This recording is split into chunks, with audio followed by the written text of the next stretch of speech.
Hey, what's going on, Who That Nation? It is yours truly, TJ Jones, the host of the State of the Saints podcast. Thank you so much for checking out the State of the Saints podcast, where we talk New Orleans Saints. On this edition, we're going to be talking about quarterback Drew Brees and answering the question, will Drew Brees get his fairy tale ending? And the reason why I came up with this topic is because I'm pretty sure that some of you already have seen some of the articles and some of the topics that are going on in the sports world that are saying that quarterback Drew Brees is going to hang it up after this season, and he is going to transition into his commentary career with NBC. He did sign a contract in the offseason with NBC, and he's supposed to be working with them after he retires. So, the question is he going to get his fairy tale ending? Will Drew Brees ride off into the sunset like some of the other greats that have played the game, like John Elway, Peyton Manning, Jerome Bettis, people like that, Ray Lewis, will he get his swan song? And first off, man, it's just the thought of Drew Brees hanging it up when you think about it, man. It really does kind of just make you emotional as a Saints fan. Me being a Saints fan since I was about 3 or 4 years old, I can just remember some bad times with the Saints organization. There was always hope there that this would be the Saints year. They'll finally get over that hump. But there were some dark ages in New Orleans. Growing up as a kid, it used to be embarrassing, to wear a Saints starter jacket. I grew up in the 90s where starter jackets were hot. The hottest starter jacket you can get was a Cowboys, 49ers. You can even throw a Green Bay Packer in there. But if you was walking around with a Saints starter jacket, people would laugh you out of school. Or if you had a Saints hat on or a Saints shirt, people would, kind of make fun of you. It was that bad, when it comes to the Saints organization. And, like I said, there's always been that level of optimism. And then, Hurricane Katrina hit back in 2005, and, the city didn't know if it was going to be back, and the team didn't know it was going to be back, because at this time, Tom Benson was considering moving the team to San Antonio for good, even though, that's where the Saints were playing during Katrina. But then a 6-foot-tall, 209-pound quarterback with a bum arm signed with the New Orleans Saints, and we didn't know what to make of this, man. We didn't know if Drew Brees was damaged goods or if he was going to pan out.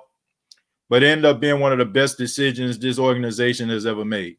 His first season, he brought the Saints to the NFC Championship game. They came up short, ironically, against the Chicago Bears, the same team they're going to play in the postseason. And he's given us so many great moments over the past 15 years here as a New Orleans Saints fan. So just thinking about Drew Brees and him hanging it up, I mean, it can get a little bit emotional to me as a fan. I do want Drew Brees to get his swan song. I do want Drew Brees to get his fairy tale ending, because he deserves it. Regardless if you want to talk about Drew Brees like, post Super Bowl era and him taking as much money and, the Saints not being able to build a defense around him. You got a lot of people that feel that way. But Drew Brees made the Saints organization, made the Saints team tolerable to watch, okay? Regardless if they had a defense or not, whether they had a running game or not, you always believed that you had a chance to win because Drew Brees was on the field. And I just feel bad that the organization didn't really do too much to try to put a defense around him, because I feel like if they did, then, they probably would have had more Super Bowl opportunities, more playoff opportunities.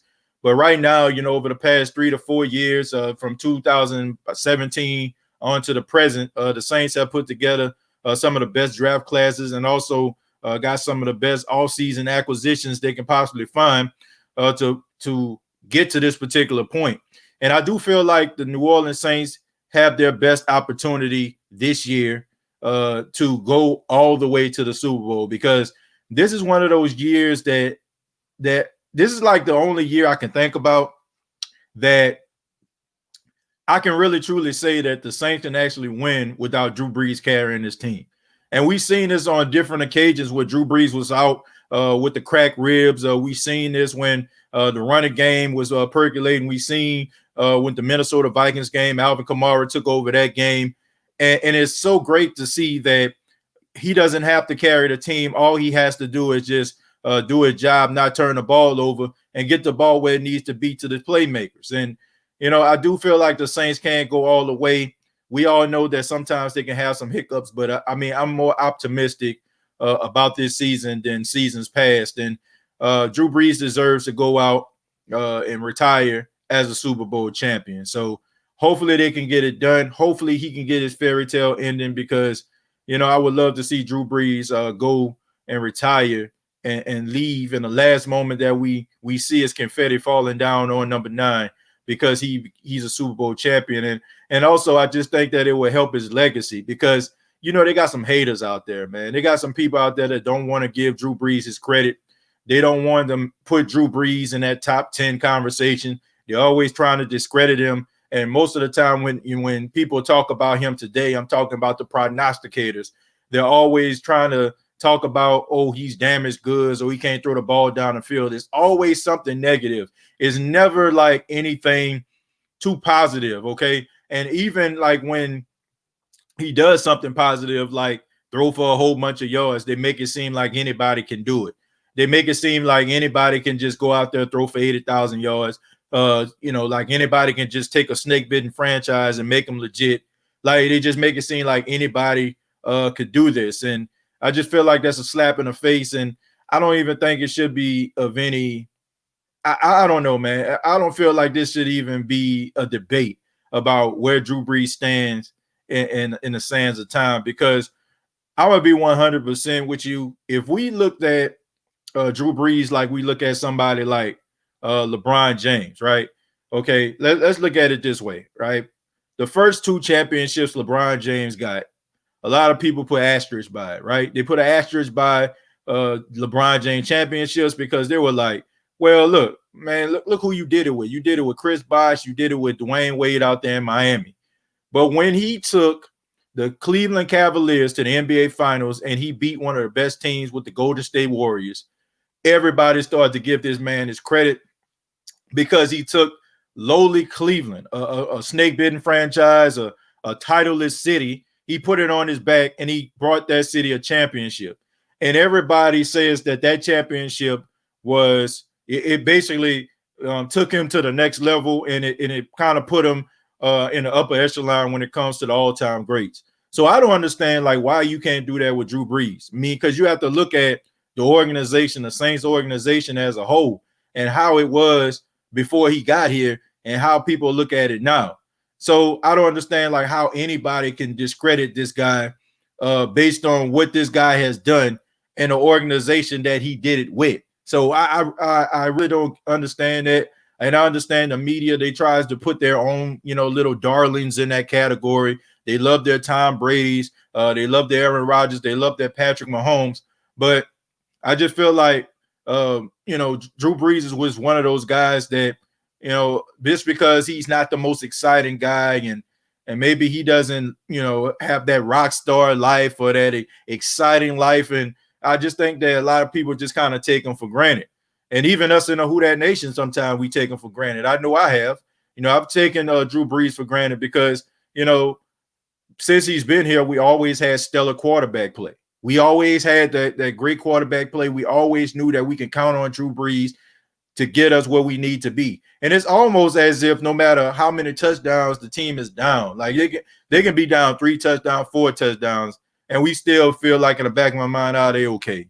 It's just this level of comfort that Drew Brees gives us, and sometimes we take that for granted.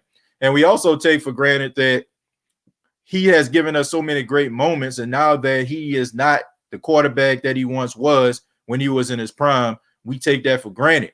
And I don't want to be like that. Drew Brees deserves to go out on his own time. I mean, just for the simple fact that I mean, all the things that he did in the city of New Orleans, and he's still playing at a high level. It may not be, the most sexiest, because sometimes I think we fall into that trap as fans.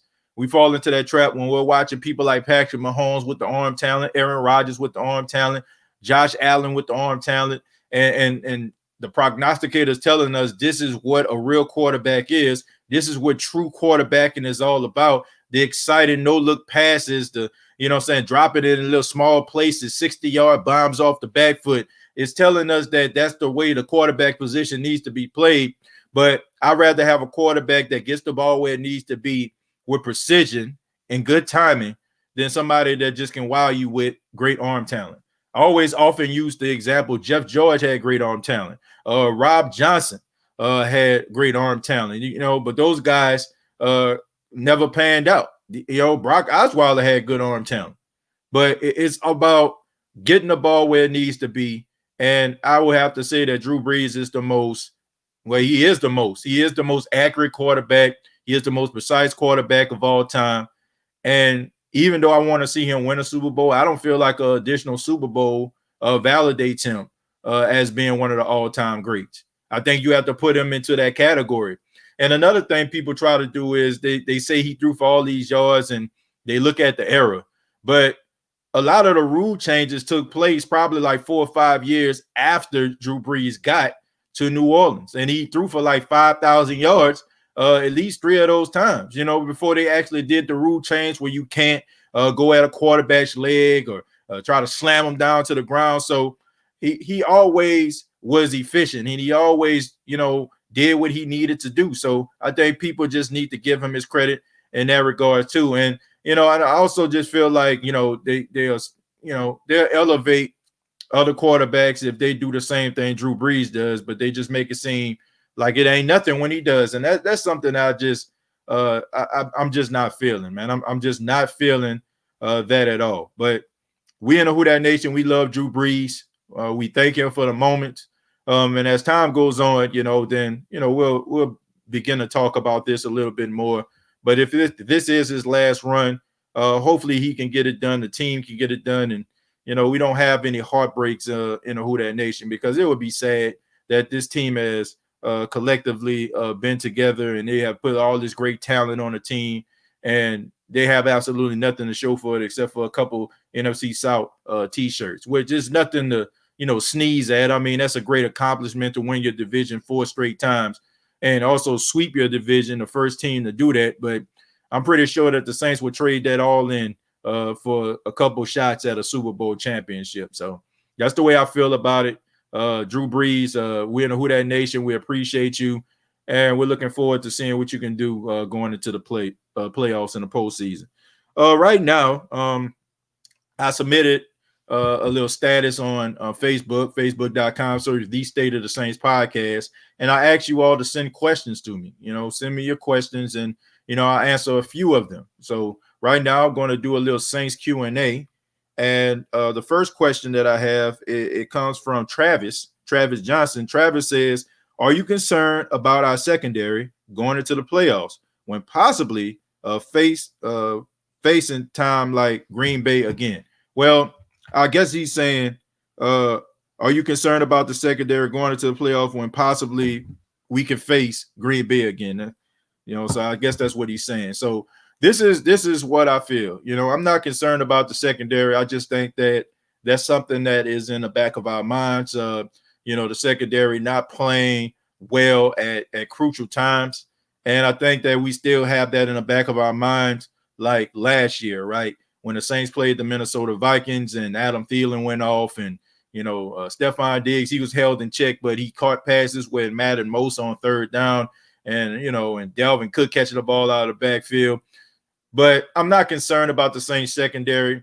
Look, I just feel like this team is battle tested. Just call me naive, call me delusional, but I do feel like this team is battle tested. And also, I just feel like they got the right leadership in the secondary. If somebody like Malcolm Jenkins, I mean, you can have your opinion about Malcolm all you want to, but I do feel like Malcolm Jenkins has seen it all and done it all. And he has calmed down and played a lot better, you know, going down the stretch. And, you know, I don't do my analysis based on play to play like some folk. You know, that really kind of drives me crazy. Like when people like look at a game, they see a couple of plays and all of a sudden they up here yelling the guy sucks or you know what I'm saying, why we got this guy. Like, I understand that football is about emotions, is a game of emotions, but man, look, we need to chill out, and I feel like Malcolm Jenkins, for the most part, has done a really good job in his second stint with the New Orleans Saints. And I just feel like the secondary is different. You got people like Marcus Williams. Hopefully he'll be back for the playoff game. He's become a better tackle. He's more tackler. He's more physical. That's something that was missing. And also he's a ball hawk. Patrick Robinson has been playing pretty good, when he was in the lineup. Janoris Jenkins and Marshawn Lattimore, those guys complement each other really well. And also there's a great rotation in the secondary. So do I feel like there's probably going to be some passes down the field, probably some big plays? Absolutely, man, because that's what it's all about. It's playoff football, man. You're going to get the best of the best, right?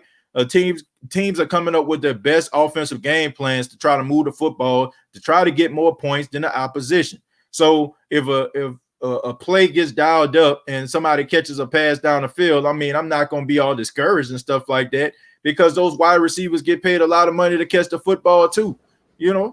That's what I don't understand. You know what I'm saying? That's what I don't get at times. I don't understand like why people just think that, oh, if a cornerback gets a pass caught on him, oh, he sucks. Like, these wide receivers are really good. They're really talented, and they get paid money to catch the football. So I don't base my judgment on a couple plays. I just don't do that, and I don't think you should either. So I'm not concerned about the secondary. The secondary has been playing pretty well, and I think they'll rise to the occasion going through the postseason.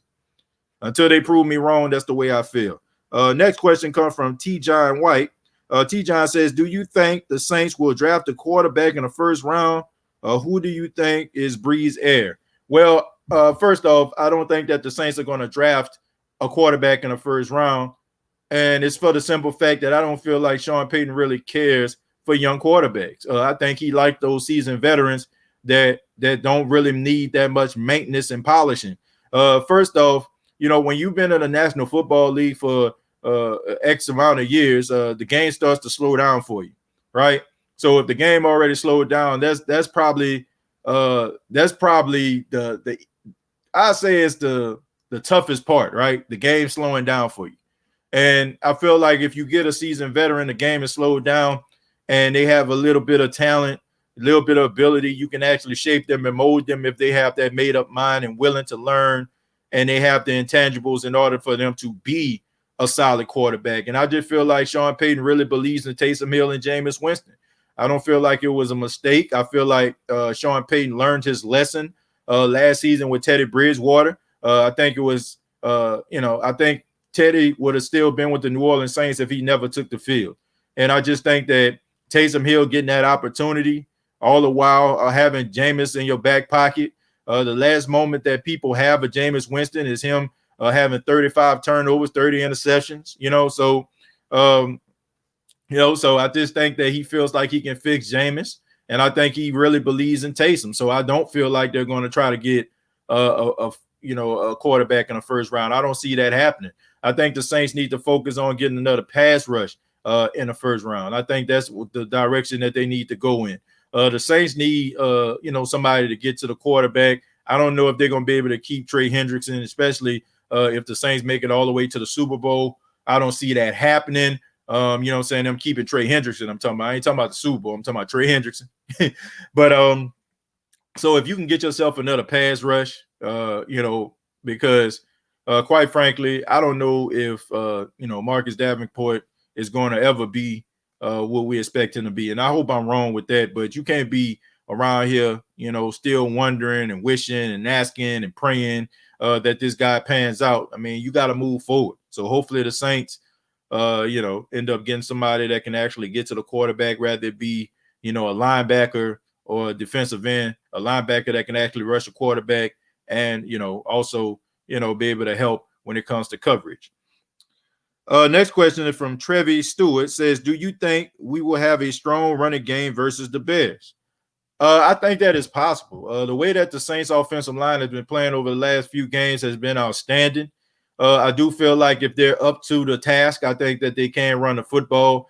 But it all depends on Sean Payton, and it all depends on if the Saints, don't play themselves out of the running game. Sometimes the Saints start so slow and teams get ahead of them sometimes you have to eliminate the running game in order for you to play catch up. And I think that's something that teams are going to try to do. The teams are going to try to jump on the Saints, try to get that lead. And a lot of teams wait for Sean Payton to start to panic and want to throw the football all over the place using Drew Brees. And people just aren't afraid of Drew Brees like they once were. Like a lot of people are actually counting on Drew Brees throwing the football more so than the Saints running attack, because the Saints running attack is really effective. When you have somebody like Alvin Kamara, Latavius Murray, guys that can get you 5-6 yards a carry, that's dangerous to, you know what I'm saying? And especially if you start to let Drew Brees cook with the play action, then you're really in trouble. So I do feel like the running game can, get started in this game, but it all depends on if the Saints can start fast. For the last couple of weeks, I've been really impressed with the way the Saints have started games. They've been they're opening drives. They went down the field and they're scoring touchdowns instead of field goals. Even if you're kicking field goals, at least that you have that 3-0 lead. So if you end up, getting a 3-and-out on defense, you'll be able to get the ball back and you'll still be able to commit to your game plan. So I do feel like the Saints running game can be activated in this game, but I just think that it's up to Sean Payton. Sean Payton has got to make sure that he's running the football. And offensive line, they got to be physical, because the Chicago Bears are a physical football team. They have some really good pass rushers. They got Robert Quinn, Danny Trevathan, and Roquan Smith, even though he's in question right now. And they got Akeem Hicks. And also you have Mario Edwards, a guy that's a former, Saint that's with the Chicago Bears, had a good solid game last week.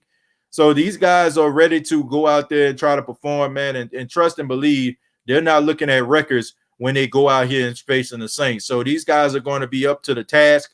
And it wasn't like the Saints blew them out last time. And you can say, they didn't have Michael Thomas, they didn't have Emmanuel Sanders, they didn't have Callaway, this, that, and the third. But they still are a respectable team. They are a prideful team, and the Saints got to be ready. But in order for you to be ready, you got to have a balanced attack. Thank you, Trevi. We're going to move on. Daniel says, what is the status of Patrick Robinson and Josh Hill? Well, Josh Hill has a finger injury. I don't know if he'll be out there or not. I don't know if he'll play. I'm pretty sure if they can probably wrap it up with a cast or something like that, or wrap it up, making sure that, it doesn't cause him any, pain or discomfort. I think he'll be out there, and Josh Hill is important to the team. It may not seem like it because, maybe he ain't catching a ball as much as he once did and all that, especially since the emergence of Adam Troutman. But Josh Hill is a really good blocking tight end. And anytime that he's in a game and he's blocking, especially in the running game, he does his job really well. And Sean Payton really relies on him. I will never forget the NFC Championship game back in 2018 when he left the game with a concussion, and Sean Payton said he had to eliminate about 42 plays because Josh Hill wasn't in the game. And also, man, he was having a good, solid game before he ended up leaving that game. I mean, he had like 2 catches, and there was some pretty substantial gains. So hopefully Josh Hill can play. And as far as Patrick Robinson, he was off of IR. He could have played last week, but the Saints held him out, which was a smart idea. You go and you get these guys off the practice squad. You give these other guys that were starters an opportunity to kind of rest up for a potential playoff, a long, lengthy playoff run. And, I think Patrick Robinson will be ready. And we're definitely going to need him in the nickel doing his job. And we all know that Patrick Robinson has been doing really well. I mean, he has played as if, when he was in Philadelphia, when he was ranked according to Pro Football Focus, the best slot corner in football. So when Patrick Robinson is out there, he's making a difference. So I'm pretty sure he's going to be out there and he's coming back at the right time. The New Orleans Saints are getting healthy at the right time. And that's a good thing. Them getting healthy at the right time. Usually it's, going into, the postseason is always these little nicks and all that kind of stuff. Like Alvin Kamara wasn't at 100%. Michael Thomas broke his hand. So it's good to know that it's on the reverse this time, that the Saints actually are getting guys healthier going into the playoffs. So that's a plus. Thank you so much, Daniel. We're going to go to Miles. Miles says, what cap issues do we have? What cap issues are up and coming? Who are likely candidates for trade, contract reconstruction, or flat out cuts? Miles, that's a good question. Yeah. Well, first off, when you get Drew Brees off the books, that's gonna free up a lot of money. I do feel like I don't, of course you're gonna have cuts, and of course teams are gonna try to use the money to try to get people to come into the organization that can be beneficial. So you're gonna have that. You got to focus on trying to pay people like Ryan Ramczyk, Marshawn Lattimore, Marcus Williams. Like I said, Trey Hendrickson, I don't know, man. He might be a cap casualty. I don't see him coming back to the New Orleans Saints. I can see him probably playing for somebody like the Jets, somebody, that got a lot of cap space, maybe even Jacksonville. I can see him going back to Florida where he played his college football at Florida Atlantic. I can see him probably playing for the Jags. So, there's so many different things they can do. I'm just more concerned about trying to sign some of these players that are, well, I like to call cornerstone players. I mean, you already got Alvin Kamara, you already got Michael Thomas. You want to keep Ramczyk, and you definitely want to keep Lattimore, in the secondary. So I would say that they need to focus on getting those guys. And of course, you're probably going to have cuts, but you get those cuts because you try to go out here and you try to get your team a little bit better. Kenneth says, do you think the Saints will re-sign Winston and give him a chance to compete for the starting quarterback position? Yes, I do. Kenneth, I really believe that. I really feel like Sean Payton loved Jameis Winston.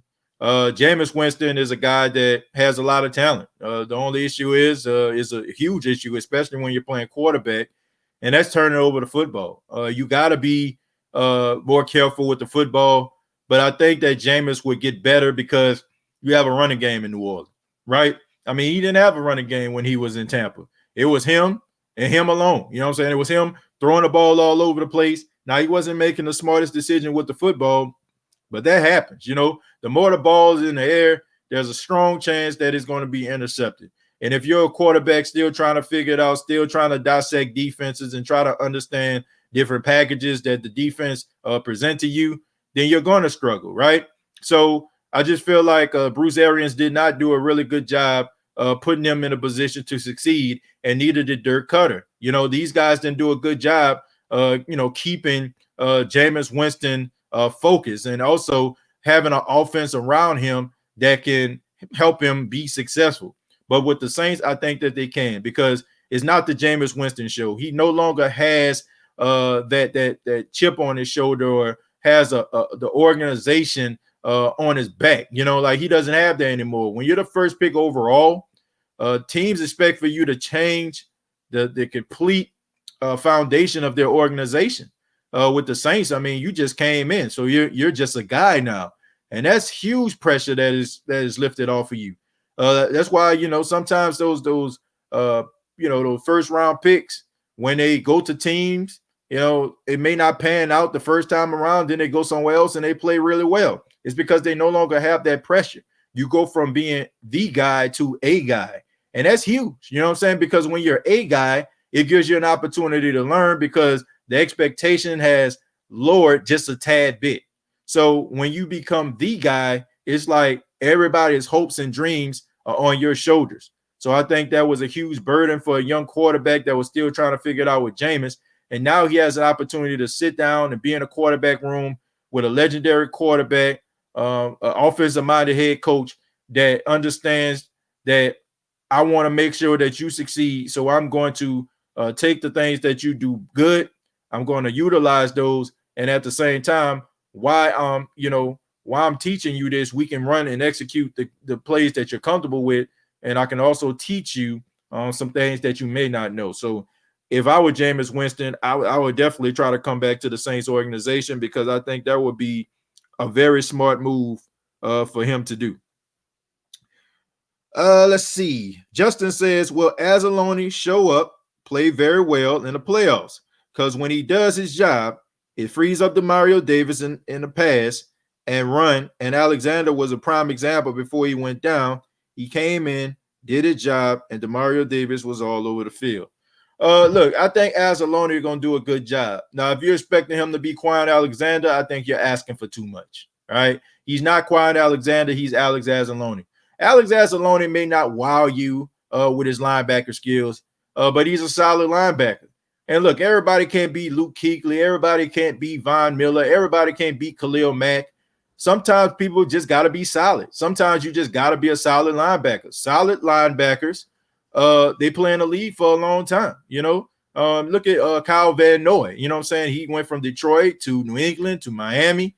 Like sometimes guys are like solid guys. They're not going to wow you with their speed. They're not going to wow you with their tackling skills, but they're just fundamentally sound. And Alex Anzalone, that's the best example I have for you. He's a fundamental guy. You know what I'm saying? Like nothing that's going to knock your socks off. But he goes out there, he can make the tackle. The thing about Kwon Alexander was he was so athletic that he was able to kind of just be out there on the field and kind of call his own number. You know what I'm saying? Like that's one of the reasons why that big Miles Sanders play happened, because he shot the wrong gap. But when he does, you know what I'm saying, shoot the right gap, is always a tackle for loss, or he's always around the football. I mean, he forced like 2 fumbles in 2 weeks. You know what I'm saying? With I think it was in a Kansas City game, and also late in the game against Jalen Hurts and the Philadelphia Eagles. But you're not going to really get that with Alex Anzalone. Alex Anzalone, the coach is going to tell him to shoot that gap, and that's the exact gap that he's going to shoot. Does he leave a lot to be desired on the field? Yes. Especially like when he's been called, blitz and stuff like that. But there was a time where Alex Anzalone, we looked at him with a guy that had a lot of potential, especially like his first season and his second season. He was playing really well, and we were like, man, this guy's pretty good. So I do have a lot of confidence in Alex Anzalone, and I think you should too, because I mean it's the next man up, and you look around this linebacker room, who else is going to come in that's going to give you better production than him? I mean, Zach Bond, he's getting better. I mean, he had an uptick with his snaps, but he's still young and he's still trying to figure it out. You got Caden Ellis, who I just feel like is a better special teams linebacker than he is just a regular linebacker that sideline to sideline. So I mean, the Saints have they have a very thin linebacker room, and the guys that they have on the field, they got to do the best with what they got. So Alex Anzalone, I feel like he's going to step up. I believe in him. So that's the way I feel about Anzalone, man, no doubt. RJ Mason says, every time I try to video UTJ, it won't work. Is an app that I got. Well, I don't know, RJ. I mean, you can check me out on YouTube, youtube.com, search the State of the Saints podcast. On Facebook. Should be able to check me out on both. So how does the Bears team with Nick Foles we played early this season compare to the playoff team with Mitchell Trubisky at quarterback? That comes from Reyes. Reyes, it's a different team because Mitchell Trubisky is now the quarterback. And also they're putting emphasis on running the football. When you have Montgomery out there, I think the Bears finally figured out that, they could actually run the football. I do feel like Tariq Cohen going down, I think that was very damaging to their offense because he's a guy that can, catch the ball out of the backfield, very elusive. So I think that's something that's missing. But Montgomery, he can do a lot of zone running, you know what I'm saying, like out there, but the thing about it is, Mitchell Trubisky, biggest issue was they never really tried to put him under center. And now that he's under center, you're getting a lot of play action game going with him. And also Mitchell Trubisky, man, he can hurt you with his legs, okay? If nothing's there, he can run outside the pocket, slide for a first down. So this is going to be a different game. And not to mention, man, Montgomery, I mean, he had almost 100 yards against the Saints last time. I mean, we got to understand that now. I don't want anybody to get it twisted. I think he had about 82 yards in that game. He almost ran for 100 yards, all right? And this was before the Bears started putting emphasis on him running the football. So now that they're putting emphasis on the running game, expect for him to go out there and run into the left side, okay? So I think the Saints need to be ready. They need to be ready, try to shut down the running game, because they can't shut down the running game. Might be a rough day for him because Mitchell Trubisky, you say what you want about him, but the guy can't throw the football. Is he accurate all the time? Absolutely not. But when you have somebody like Allen Robinson out there, who I feel like is one of the most underrated wide receivers in the league, him and Another one, Kenny Golladay. I think they're probably two of the most underrated wide receivers in the National Football League. You know, I mean, they can make some things happen. And once again, I mean, the game was close last time. So you know that the Chicago Bears are going to be ready. And hopefully the Saints are ready. I'm going to read one more. This one comes from Josh. Says, what type of injury did Taysom have and any updates? He had a concussion. I think he ended up taking a knee to the helmet. So I haven't heard anything about him yet. I mean, of course, you got the injury reports that's going to come out probably later on today. You know, they'll know who practiced and who didn't. But, you know, he is in concussion protocol, I'm pretty sure. Haven't heard anything. Hopefully he'll be able to play. We're going to need Taysom, man, because he is the X factor of this team, man, because he gives a lot of defenses fits because they don't know how to approach it, right? They don't know if he's going to throw the football. They don't know if he's going to run the football. They don't know what he's going to do. So it's hard to scheme against Taysom Hill. So him being on the field, that would be an advantage for the New Orleans Saints. So hopefully Taysom Hill can be back and he clear concussion protocol. But I want to say thank you all for your questions. And once again, feel free to always submit questions to me, facebook.com, The State of the Saints podcast, or you can email me at stateofthesaints@gmail.com. And this has been the State of the Saints podcast. Thank you so much for checking out the video. Please subscribe to the YouTube channel, youtube.com, The State of the Saints podcast.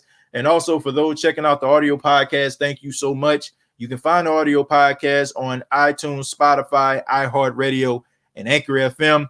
And follow yours truly on social media, facebook.com, search The State of the Saints podcast, and on Twitter at State of Saints. That's at State of Saints. Till next time, all I got to say is,